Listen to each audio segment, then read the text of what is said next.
ఇక్కడ ఇంకొక వార్త ఉందిగో. పట్నం నరేందర్ రెడ్డి ఏమైనా ఉగ్రవాద? వాకింగ్ వెళ్ళినప్పుడు ఎలా అరెస్ట్ చేస్తారు? పోలీసుల తీరును తప్పుపట్టిన హైకోర్టు. మాజీ ఎమ్మెల్యే క్వాష్ పిటిషన్పై వాదనలు పూర్తి, తీర్పును రిజర్వ్ చేసిన హైకోర్టు అంటూ కొడంగల్ నియోజకవర్గంలోని లగచర్లలో వికారాబాద్ కలెక్టర్ ఇతర అధికారులపై దాడి ఘటనలో అరెస్ట్ అయిన బీఆర్ఎస్ మాజీ ఎమ్మెల్యే పట్నం నరేందర్ రెడ్డి దాఖలు చేసిన క్వాష్ పిటిషన్పై బుధవారం హైకోర్టులో వాదనలు జరగగా పోలీసులు వ్యవహరించిన తీరును హైకోర్టు తప్పుపట్టింది.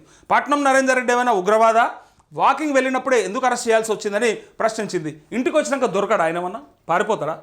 నిజంగా పోలీసుల అత్యుత్సాహం ఓసారి ఎట్లా అనిపిస్తుంది అంటే, అనామతం ఇట్లా ఉగ్రవాదిని పట్టుకపోతారు, ఇట్లా టెర్రరిస్టు ఇక్కడ ఒక్క దగ్గర కాదు, బయట కూడా చూడండి మీరు.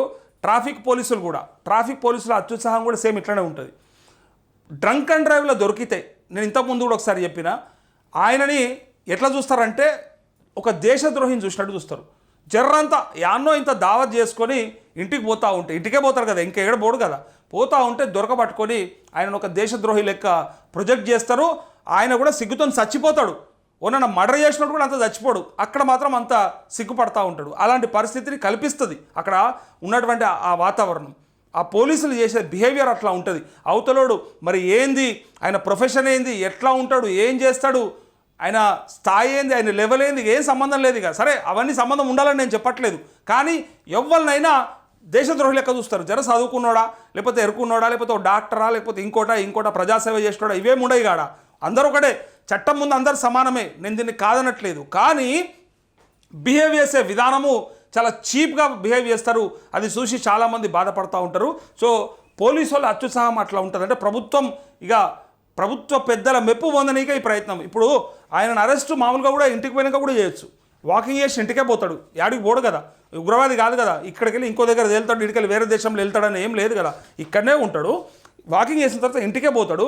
అట్లా వాకింగ్లోకి వెళ్ళి అట్లా తీసుకుపోవాల్సినంత అవసరం లేదు. ఆయనకు నోటీస్ ఇవ్వచ్చు, నోటీస్ ఇవ్వకుండా ఎత్తుకపోవాలంటే కూడా ఇంటికి వచ్చి తీసుకుపోవచ్చు. అందుకే ఇగో హైకోర్టు డైరెక్ట్ చెప్పింది. పట్నం నరేందర్ తరపున న్యాయవాది గండ్ర మోహన్ రావు వాదన వినిపించారు. ఇరువురి వాదనలు విన్న కోర్టు తీర్పును రిజర్వ్ చేసింది. అంతకుముందు పట్నం నరేందర్ అరెస్ట్ టైంలో పోలీసులు కనీస నిబంధనలు పాటించలేదని పిటిషన్ తరపు లాయర్ గండ్ర మోహన్ రావు వాదించారు. హత్యాయత్నం కేసు మినహా అన్ని సెక్షన్లు 5 ఏళ్లలోపు శిక్ష పడేవే అన్నారు. ఇది అసలు ముచ్చట. ఒక హత్యాయత్నం తప్ప మిగతా అన్ని కేసులలో కూడా సెక్షన్లు 5 ఏళ్లలోపే అని అవి పడేవే కాబట్టి.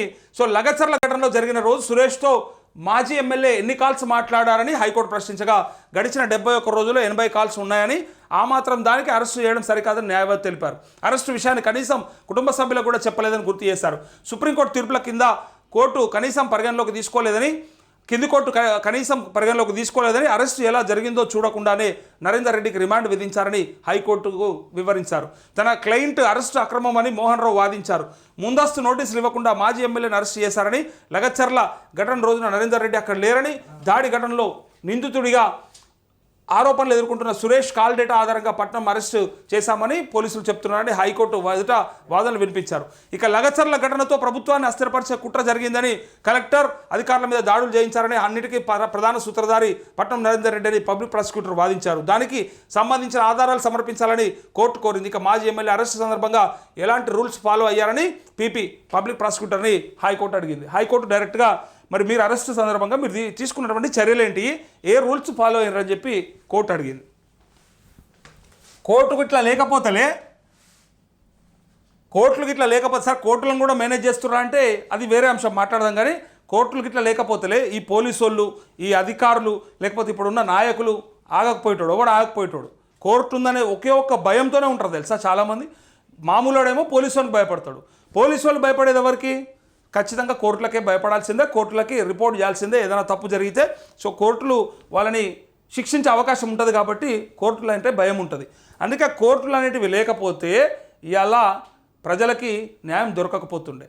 మధ్యలో ఏమైనా చేస్తూ ఉండే, వాడు ఇన్ఫ్లుయెన్స్ వాడి మనం ఆగం చేస్తుండే. అయితే చివరికి కోర్టులలో కూడా న్యాయం జరగకపోతే ఇక మిగిలింది ప్రజా కోర్టే. ఇక మళ్ళీ ప్రజలకు వస్తే ప్రజలు ఇచ్చే తీర్పే ఫైనల్గా న్యాయం అయిపోతుంది. అదే న్యాయంగా పరిగణిస్తారు మన ప్రజాస్వామ్య దేశంలో.